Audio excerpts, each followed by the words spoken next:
እነማን ናቸው እነዚህ ቁልፍ የሆኑ የትህትና ምሳሌዎች? እነዚህ ሁለቱ ቁልፍ የትህትና ምሳሌዎች ትህትናን በደንብ ኢላቦሬት ሊያደርጉልን የሚችሉ ሰዎች ናቸው። እነማን ናቸው? የመጀመሪያው በአዲስ ኪዳን ስንጀምር ጌታ ኢየሱስ ክርስቶስ። ጌታ ኢየሱስ ክርስቶስ የመጨረሻውና ታላቁ የትህትና ምሳሌ ነው። አልቲሜት የትህትና ምሳሌ ኢየሱስ ክርስቶስ።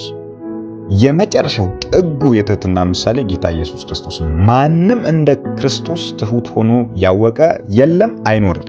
ምክንያቱም ጌታ ኢየሱስ ክርስቶስ ፍጹም አምላክ ሆኖ ሳለ ፍጹም ሰው ለመሆን አላፈረም። ፍጹም አምላክ ሆኖ ሳለ ፍጹም ሰው ሆኖ ዝቅ ለማለት አላፈረም። የመጨረሻ ከሰው አእምሮ በላይ በሆነ ትልቅነት ውስጥ የሚኖር አምላክ ሰማይን ሰማይ ያደረገ ምድርን ምድር ያደረገ ፍጥረታትን እንደነበሩ እንዲቀጥሉ ያደረገ ቃል የሆነ ጌታ ኢየሱስ ክርስቶስ ከጥንት በፊት የነበረ ቁጥር ሳይጀመር ድሩ ጥንት 1 2 ብለን ዓመትን መቁጠር ቀንን መቁጠር ሳንጀምር በፊት የነበረ አምላክ ነገሮች ተገጣጥመው በመኖር እንዲቀጥሉ ጉልበት የሰጣቸውና አቅም የሰጣቸው ማንም በኃይሉ ሊበረታበት የማይችል ታላቅና የተፈራ ኃያል አምላክ ጌታ ኢየሱስ ክርስቶስ በጣም ዝቅ ብሎ ሰው በፈጠረው እጅ ተመታ። በአንድ እስትንፋስ ዓለምን ማቅለጥ የሚችል የነገሮች የፍጥረታት ሁሉ ደጋፊና መሰረት የሆነ ኢየሱስ በጣም በትንሽ ሰው እጅ ተመታ። አምላክ ሆኖ ለሌሎች መሞትን እምቢ አላለም።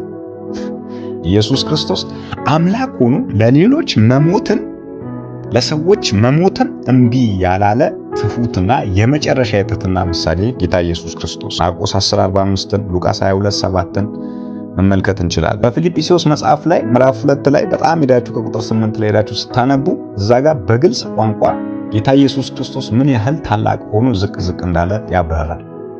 እርሱ ይላል አምላክ ሆኖ ሳለ ራሱን ባዶ አደረገ፣ እንደ ሰውም ተገኝቶ ያውም እስከ መስቀል ሞት እንኳን የታዘዘ ሆነ፣ እንደ ባሪያ ራሱን ዝቅ አደረገ የሚል ቃል አለ።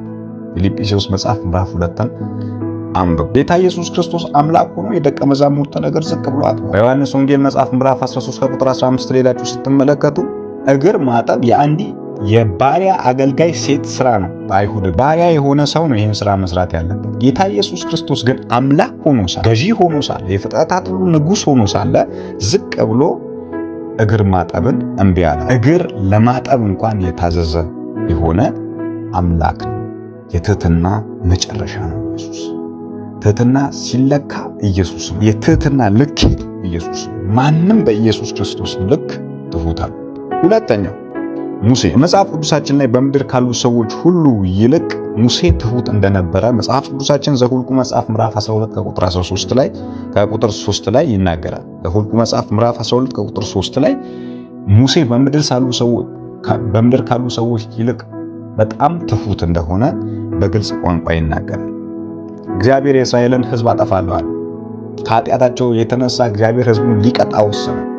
እቀጣለሁ፣ እገላለሁ፣ አጠፋለሁ ሲል ሙሴ ይሄን ሕዝብ ከምታጠፋ እኔን ከሕይወት መዝገብ ፋቀኝ ያለ ሰው፣ አጥፋኝ እኔን ያለ ሰው። ሙሴ ምን ያህል ለሰዎች ከራሱ ይልቅ ለሚመራቸው ሕዝብ መኖር እንደሚችል ማሳያው ይሄ ነው። እግዚአብሔር ፌስ ቱ ፌስ ያናገረው ሰው።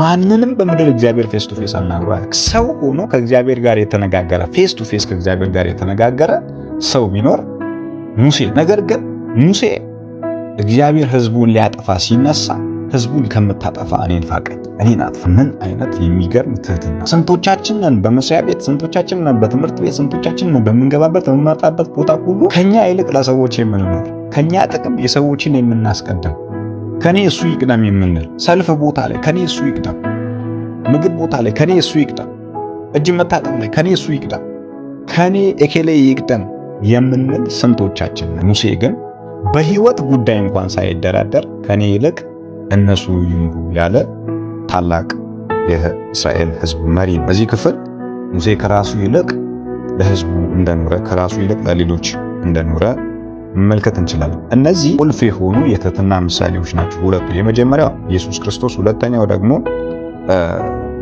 ሙሴ ነው። ሌሎችም በርካታ በመጽሐፍ ቅዱሳችን ላይ የሚገኙ ሰዎች ዳዊት፣ ጳውሎስ፣ ዮሴፍ፣ መጥምቁ ዮሐንስ፣ እነዚህ ሁሉ ሌሎችም አሉ የትህትና ምሳሌዎቻችን ናቸው።